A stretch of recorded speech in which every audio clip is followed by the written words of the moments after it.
The economic situation is confusing, to say the least.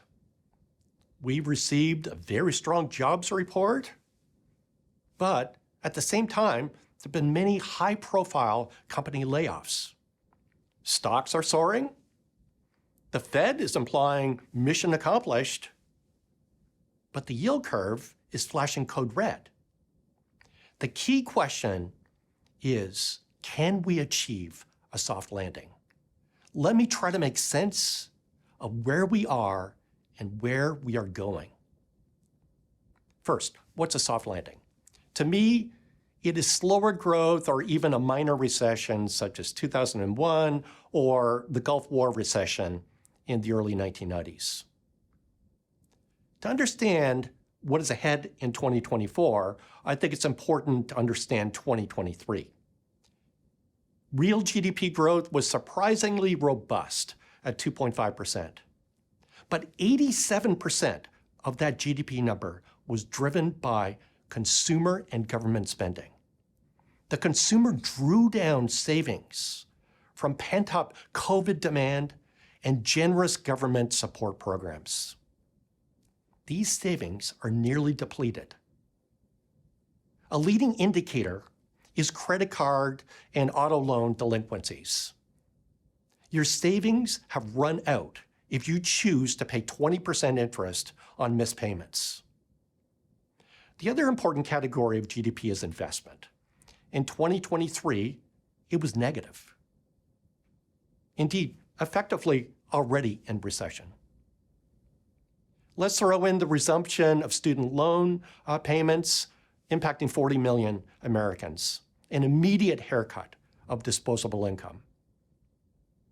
I think it's naive to expect the consumer to bail out the economy in 2024 as the consumer did in 2023.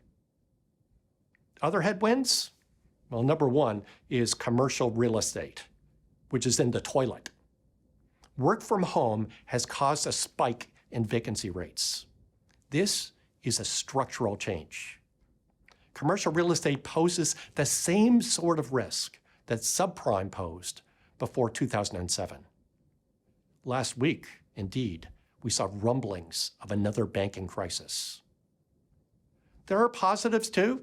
I don't focus that much on jobs because they're a lagging indicator of economic activity. Unemployment is always low before it gets higher before a recession.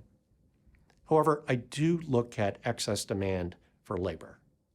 In 2022, the excess demand, which is like job openings less unemployed, was 6 million.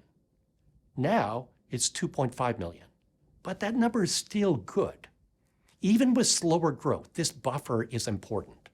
When someone is laid off, their consumption spending is slashed, making slowdowns even deeper.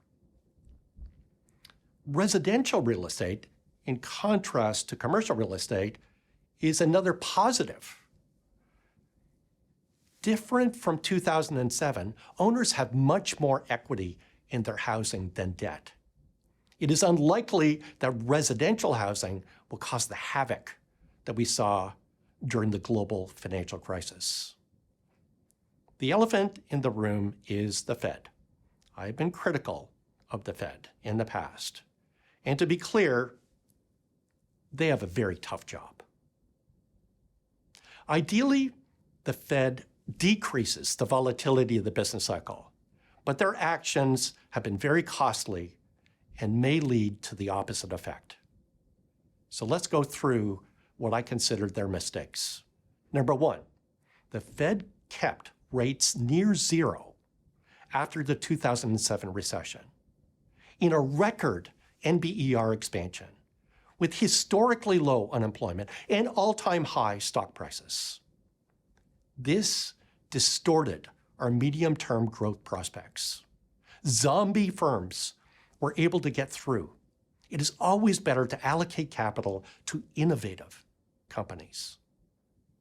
Number two, the Fed missed the inflation surge, saying it was temporary.